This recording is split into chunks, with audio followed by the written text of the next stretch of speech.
Or if you really got these slick greens and you got the touch that day with the slow dying putts, let's go with those. You know, but definitely just make up your mind what we're gonna try to do. You know, I don't think this is as bad down here as if you babied it and left it up top here or something like that. You know, so it's all kind of. I think it's better to have a lot of balls and keep continuing putting the same putt over and over, or do you think that I should go through a routine and act like it's a regular? I only get one putt at it. Yeah, I kind of like that idea because if we have too many golf balls, then we kind of get into this just mindless practice where we just kind of, you know, hit it over and over and over and over. And it's not a bad thing to maybe putt it once or twice, but once we kind of putt it more than 2 or 3 times, you really start to figure the line out. So I love to just move around in a circle because really you're going to catch all the different putts. You don't really have to go that far.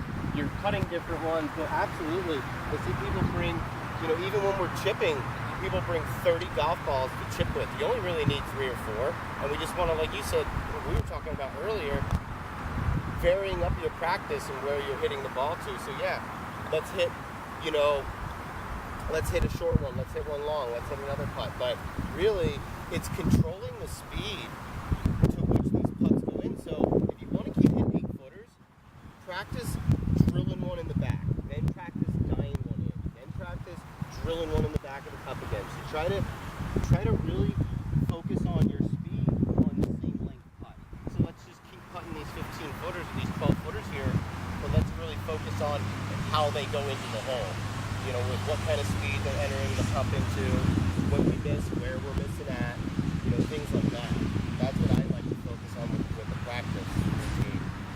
You know, and then obviously, you know, putting through the gate is always good. I think there's probably 1,000 different putting aids out there, and they're all really good. You just gotta kind of find which one works for you.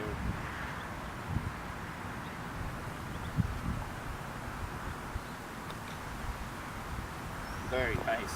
I like the, you know, put a quarter on the back of the flange and try to keep it on there. That'll smooth anybody's kind of jerky stroke out. If you have a real kind of pop stroke, put a little quarter on the back and make sure you keep it on there. Or Hells has these magnetic things that go on your face and really shorten up the sweet spot, make it really difficult to hit it. I like that one a lot. The centeredness of contact, I think, is a little underrated. A lot of people that miss putts, it's due to where they hit the putt at in the face, if they didn't hit the sweet spot.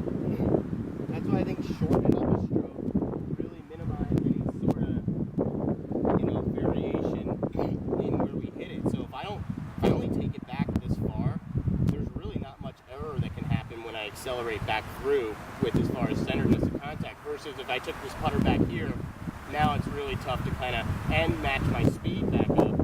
Now it's kind of one of those timing things rather than almost if I was to push a ball off the face, just like that.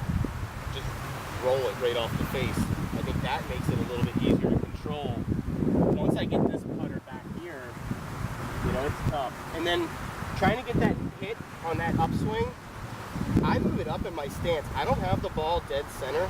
I have it slightly up in my stance to make sure that I catch it on the up and try to catch it and get that thing spinning early. What kind of questions do you have for me, Jared? Other than what we've covered, I think it's got pretty well. Yeah. All right. Well, I'm going to leave you with a couple drills. So the one we're going to do is that 12-foot drill that I'm going to tee down. And we're going to try to focus on the speed and when the ball goes into the hole. The other one we're going to do. The other one that we're going to do is we're going to do that quarter on the back of the flange, and then while we're doing that, we're going to put the 2 tees. We're going to put the gates, and we're going to try to maintain that right through the gate. So we'll just work on path. We'll just work on a little path, right, and then